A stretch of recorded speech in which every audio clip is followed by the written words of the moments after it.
یہ 20ویں صدی کے آغاز کے وقت تھا، جسے ہم پورا کہتے ہیں مڈل ایسٹ، بلکہ صرف مڈل ایسٹ نہیں، پورا شمالی افریقہ سلطنت عثمانیہ کا حصہ تھا، خلافت عثمانیہ۔ لیبیا، الجزائر، مصر، پورا حجاز، یمن، پورا عراق، شام، اور یہ شام ہی کے حصے ہیں در حقیقت، اردن اور لبنان، یہ سب، یہ شام عرب، عراق عرب، یہ پورا علاقہ خلافت عثمانیہ یہ اس کا حصہ تھا۔ پہلی جنگ عظیم میں انگریزوں نے عربوں کو بغاوت پر آمادہ کیا، غداری پر آمادہ کیا، انہوں نے خلافت عثمانیہ کے خلاف بغاوت کی، بیج بوئے ان کے دلوں کے اندر نفرت کے، ابھارا انہیں کہ تم ترکوں کے غلام کیوں ہو، تمہیں خود حاکم ہونا چاہیے، تم کھڑے ہو جاؤ، ہم مدد کریں گے، تم بغاوت کرو، تم ان ترکوں کے خلاف ہماری مدد کرو، ہم تمہیں آزاد کر دیں گے، تم اپنے پاؤں پر خود کھڑے ہو جانا۔ یہ بہت ہی ہمارے لیے دردناک المیہ ہے اس پہلی جنگ عظیم کا۔ کرنل لارنس جیسا شخص برطانوی استعمار، اور اس کے نتیجے میں عربوں نے بغاوت کی۔ اور اس قدر دردناک بات آپ کو بتا رہا ہوں، میں پہلی مرتبہ جب سن 62 میں حج کے لیے گیا مدینہ منورہ میں، ابھی وہ ریل کے انجن کھڑے ہوئے تھے۔ یہ ترکی کے زمانے میں، سلطنت عثمانیہ کے زمانے میں بغداد سے مدینے تک ریلوے لائن تھی۔ یہ پورا ایک عالم سلطنت عثمانیہ، صرف سلطنت نہیں، خلافت عثمانیہ، پوری ٹرینیں جو ہے ترکوں کی اڑائی گئی، ہزاروں ترکوں کو شہید کیا گیا، یہاں تک کہ صحن حرم میں شہید کیے گئے سینکڑوں ترک۔ یہ جرم تھوڑے نہیں ہے، معمولی نہیں۔ آج جس کی سزا مل رہی ہے، معلوم ہونا چاہیے کہ وہ جرائم کون کون سے تھے۔ اب بھی جو لوگ گئے ہیں انہوں نے دیکھا ہوگا، ترکی کا قلعہ موجود ہے اوپر پہاڑی کے اوپر، حرم کا جو سب سے بڑا دروازہ ہے باب ملک عبدالعزیز، اس کے سامنے ایک لائبریری ہوتی تھی، اب تو غالباً وہ بھی گرا دی گئی ہے، اس کے پیچھے پہاڑی پر ترکوں کا قلعہ ہے پرانا، اس پر توپیں موجود تھیں۔ جب بغاوت ہوئی ہے، جو حرم میں آئے ہوئے تھے ترک فوجی، ظاہر بات ہے نہتے، وہ تو نماز پڑھنے آئے ہوئے تھے، ان کو وہاں ذبح کیا گیا ہے، اور ترکوں نے اپنی توپیں استعمال نہیں کی کہ کہیں بیت اللہ کو کوئی اذن نہ پہنچ جائے۔ بہرحال یہ غداری ہوئی ہے پہلی جنگ عظیم کے دوران، اور نہ صرف ترکوں پہ عربوں نے کی ہے۔ جیسا کہ میں نے کہا تھا، دو ہیں سب سے بڑے مجرم روئے ارضی کے اوپر امت مسلمہ کے طبقات۔ ہمارا پنجابی سپاہی بھی جا کر انگریزوں کی مدد کر کے ایلن بی کو قبضہ جو لے کر دیا بغداد کا، اس میں ہمارے مسلمان پنجابی سپاہی بھی شامل تھے۔ یہ خون چکاں باب ہے ہماری تاریخ کا اس صدی کا۔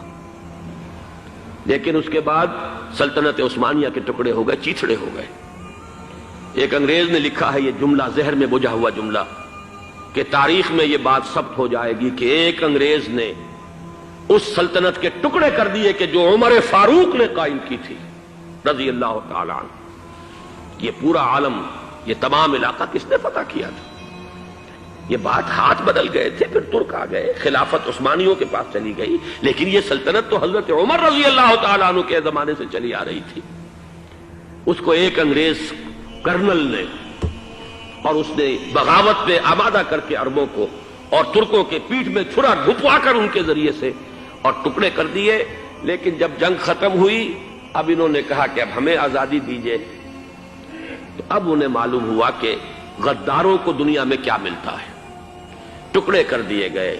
یہ حصہ عراق یہ انگریز کے پاس رہے گا، شام کا یہ علاقہ یہ فرانسیسیوں کے پاس رہے گا، مصر پر انگریزوں کا تسلط رہے گا، لیبیا اطالویوں کے پاس رہے گا، لے دے کر یہ جو علاقہ تھا حجاز، کیونکہ وہاں کچھ تھا ہی نہیں، بوادن غیر ذی زرع، یہ عربوں کے پاس چھوڑ دیا گیا۔ اس وقت جو بادشاہ ہیں شاہ حسین اردن کے، ان کے دادا سب سے بڑے غدار وہی تھے، لہذا ان کو اس علاقے کی بادشاہت دے دی گئی۔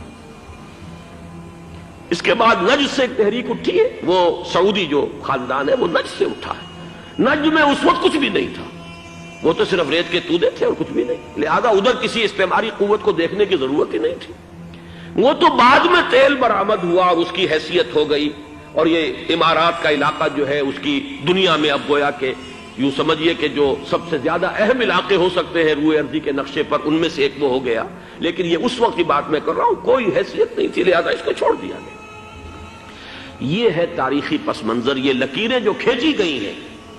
یہ ایک ملت اسلامیہ کو جو قومیتوں میں تقسیم کیا گیا، پھر نعرے لگوائے گئے المصر للمصریین الشام للشامیین. اب شامی ایک علیحدہ قوم ہو چکے ہیں، مصری ایک علیحدہ قوم ہو چکے ہیں، عراقی ایک علیحدہ قوم ہو چکے ہیں. یہ ساری تقسیمیں استعمار کی پیدا کرنا ہے، اس کا کوئی تعلق اسلام کے ساتھ نہیں. اب ضرورت تو اس بات کی تھی کہ استعمار کے پنجے جب یہاں سے کچھ ہٹے، دوسری جنگ عظیم کے بعد ایک دور آیا، امریکہ ابھرا ہے دنیا کی عالمی سطح پر سیاست میں. اس کے ہاں کچھ آزادی کے تصورات تھے، اس نے بھی سپورٹ کیا. برطانیہ کمزور ہو چکا تھا، وہ اتنے بڑے علاقے کو اب ہولڈ نہیں کر سکتا تھا.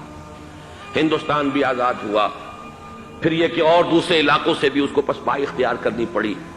استعمار کے پنجے جس طرح بھی ہوئے، ان کے سینوں سے، عربوں کے سینوں سے جو ہے گویا کہ وہ ہٹے. لیکن امریکہ نے ایک اپنی بہت بڑی حکمت عملی جو اختیار کی، عالم عرب کے سینے میں اسرائیل کا خنجر پیوست کر دیا تاکہ یہ کبھی آزاد نہ ہو جائیں، ہمارے انگوٹھے تلے رہے، ہماری پالیسی گورن کرے.